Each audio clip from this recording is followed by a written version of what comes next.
Ever since I can remember, I've said that my main goal in life is to learn everything. Obviously, this is an impossible goal, but I feel that maintaining it encourages me to never cease in my pursuit of knowledge.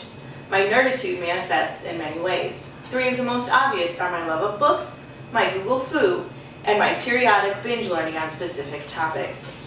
Like any good collector of knowledge, I'm a raging bibliophile. I have over 120 linear feet of bookshelves, and it is not nearly enough. This is my current read, The Monuments Men, which is nonfiction and also incredible. As I have gotten older, nonfiction has become a bigger player in my reading, but it is not the only genre that provides knowledge. I cannot count how many times I've spouted off a random fact, something about space travel or 15th century women's clothing, and been looked at like I had 2 heads. This is always followed by a, "How did you know that?" My response, I must have read it in a book somewhere. To this I sometimes get, "You must read some weird books." Not always. Even fiction often has a research setting, and you never know what gems the author might drop in your lap via their own knowledge on the subjects at hand. Now, as much as I love the rustle and smell of books, I have moved into the digital age of knowledge.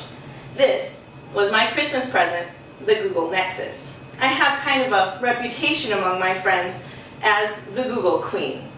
It floors me to be in a room full of people with smartphones and computers, to hear a question asked, and other people answer, "I don't know." Cue me, 1 second, and out I come with the answer. We live in an age where almost every question in the world can be answered in seconds, and I find it almost blasphemous not to try. If an internet connection is available, you will never hear me say, "I don't know." I can find the answer, and quickly. This ability is referred to by my friends as my Google Foo, like Kung Fu, but for internet searching. My love of knowledge, of books, and the internet led to one of my quirkiest characteristics, my quick cycling, total obsession with random topics. What happens is I get too much time on my hands and I fall down a rabbit hole. I've been like this since I was in grade school. The first thing I remember really digging my teeth into was ancient Egypt. I read all the books in the library, all the books at Barnes & Noble. I had several projects and learning games on the topic since I was in 3rd grade.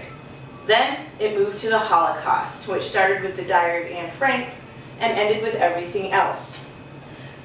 A recent one was homeschooling, and I used this tool which I found to teach my daughter to read. My most recent binge learn was about Christian fundamentalists, the Quiverful movement, and the patriarchy as it relates to them.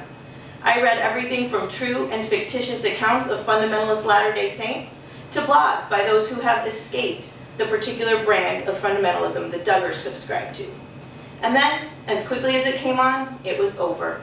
It's good that these only happen every year or so, or else I would not be a particularly effective human being.